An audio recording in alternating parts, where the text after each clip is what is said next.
Cassie told the jury that the freak-offs made her feel disgusting and humiliated and worthless. 2 witnesses were called today, including a former security officer at the hotel, where Diddy is seen on video attacking Ventura brutally. You remember that video back in 2016. The prosecutors played the video. The witness testified that Diddy tried to pay him off with a giant wad of cash. The day's second witness was a male escort. This is where it really got very juicy, who says that he was paid by Diddy numerous times to have sex with Cassie while Diddy sat there in the corner, masturbating and watched. He says he once saw Diddy throw a liquor bottle at Cassie and heard him beating her in another video of these freak-offs. Day 2 of testimonies in the case against Diddy just ended, and Cassie just testified in court that Diddy forced her to have. With escorts, Diddy allegedly forced escorts to pee on Cassie, and the details of his abuse are horrible. Prosecutors have now brought the escort to speak out against Diddy, and hotel staff is revealing that Diddy paid them to remain silent.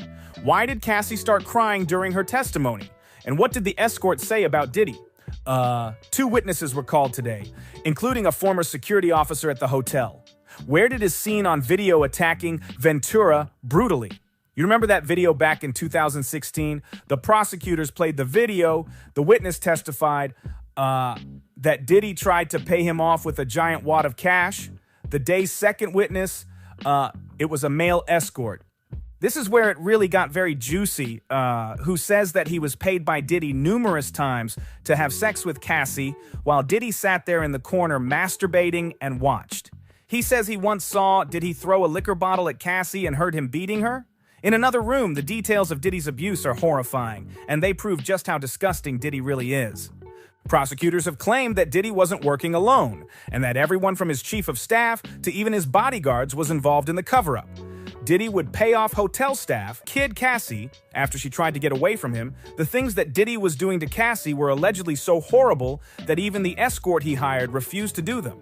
Diddy couldn't care less about what happened to Cassie and would allegedly beat her, drag her, and punch her if she refused to take part in his freak-off sessions. These freak-off sessions would allegedly last days, and Cassie had to take IV fluids regularly to recover from exhaustion. Allegedly, the first time that Diddy gave drugs to Cassie, Cassie didn't even know what was happening. Her drink was spiked, and it was only after the freak-off ended that Diddy told her about the ecstasy he gave her. Cassie told the jury that Diddy forced her into drug-fueled sex acts with male escorts while he watched, sometimes sitting in the corner and masturbating through tears.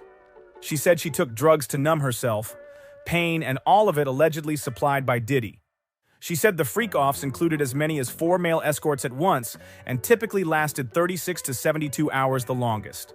She said the longest freak-off that she says she was forced to perform in lasted 4 days. She said they took place around the world, from New York to Miami to Spain, to even Turks and Caicos. And at every stop, Cassie said the hotel rooms were stocked by Diddy, staffed with baby oil, condoms, and drugs. And she says that these hotel rooms, this is disgusting. The hotel rooms were left covered in baby oil and covered in blood and covered in urine. Cassie told the jury that the freak-offs made her feel disgusting and humiliated and worthless. But she said she couldn't say no because she says Diddy threatened to release videos of the freak-offs with her. Cassie was just 22 when Diddy began forcing her to participate in drug-fueled freak-offs.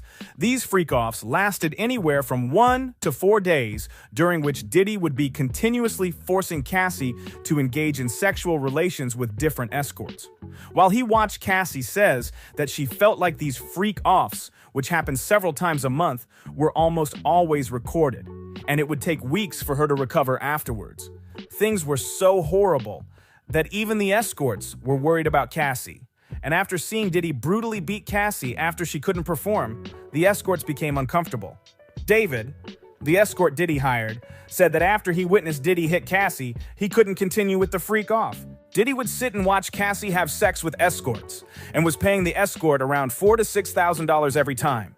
The shocking thing here is that Cassie was the one who called the escort, and she is the one who asked him to pee on her. Why is that? Because she was scared of what Diddy would do if she didn't do it.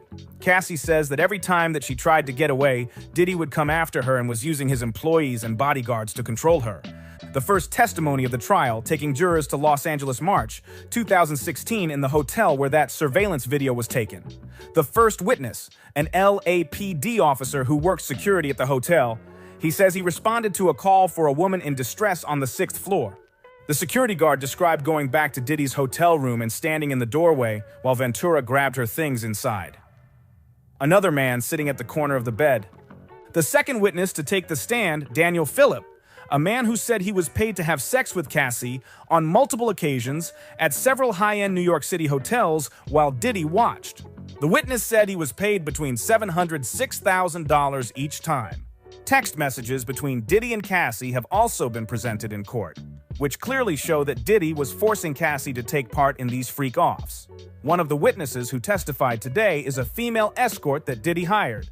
After this case was filed against Diddy, Diddy reached out to her and offered to pay her money to say that she wasn't forced. Interestingly, she recorded the call.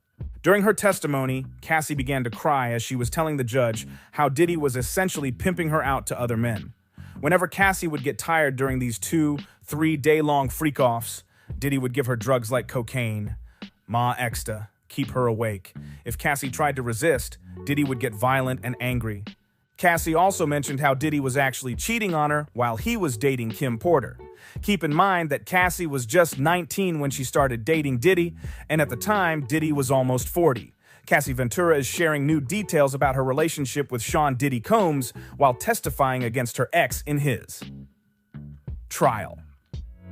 The pregnant singer, who is currently expecting her third child with husband, Alex Fine, reveals to the jury that there was actually an overlap for when she and the late Kim Porter dated the rap mogul in court. Ventura says, per NBC News, that she and Combs first started their physical relationship when they went on a trip to Miami. It was when they returned home that they began spending more time together, though the relationship was, quote, not public for many years. Ventura adds that Combs in and wanted to, quote, look bad, but also knew it was because of his children and personal things like his family.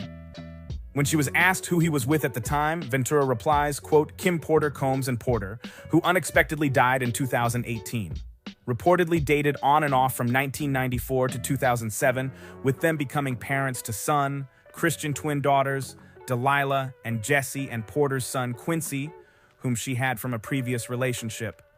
Their romance ended in 2007, with her choosing to pack up all of her belongings and move out of their home while Combs was out of town. Porter has previously said to Essence magazine that she wanted it to be, quote, dramatic, adding, quote, if I pack up everything, twins and all it means I'm out. Puffy's an action person, not a talk person. Ventura and Combs reportedly dated from 2007 to 2018, with her sharing after their romance that he was frequently violent towards the end of their relationship. Security guards from the hotel where Diddy beat Cassie back in 2016 were also called as witnesses. One of these guards testified that Diddy offered him money to stay quiet about the entire thing, and he witnessed firsthand Diddy forcing Cassie to stay with him. This is also when it was revealed that Cassie was actually trying to get away from a man who was in the room, and Diddy was forcing her to have sex with him. Cassie is just days away from giving birth, so for her to come and testify against Diddy shows just how determined she really is. Judge Aaron Subramanian has decided that the freak-off video showing Cassie and other victims being forced to take part in sex acts will not be shown to the public or to the reporters. I'm not seeing any case that would suggest in any way, shape, or form that images or videos of these types of acts that are alleged to be sexual abuse would be required to be shown in open court when they pose the obvious risk of revictimization, he said. Engage in sexual acts. Diddy was also using his employees to keep tabs on Cassie. During her testimony, Cassie mentioned several of Diddy's employees, allies, including his trusted assistants, Christina Coram and Neil Dominic, everything from scheduling to what kind of mood he was in. Cassie said when asked what she discussed with Coram, I talked to Coram about a lot. She knew a lot of my personal things. Cassie also claimed Diddy's security guard, R-Rock, used to take away her things as punishment on Diddy's direction. She also said the guard would come find her when she tried to hide from Diddy. I'd get my car taken away. Get kicked out of an apartment, I'd have jewelry taken away. It was very random, depending on how Diddy felt.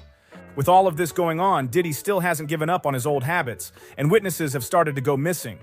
As more victims come forward and testimonies grow even more harrowing, the question now is how deep does this go, and how many people helped him get away with it for so long? We'll be following this case every step of the way, so make sure to like, subscribe, and turn on notifications because this is no longer just about Diddy. This is about holding power accountable. Stay tuned.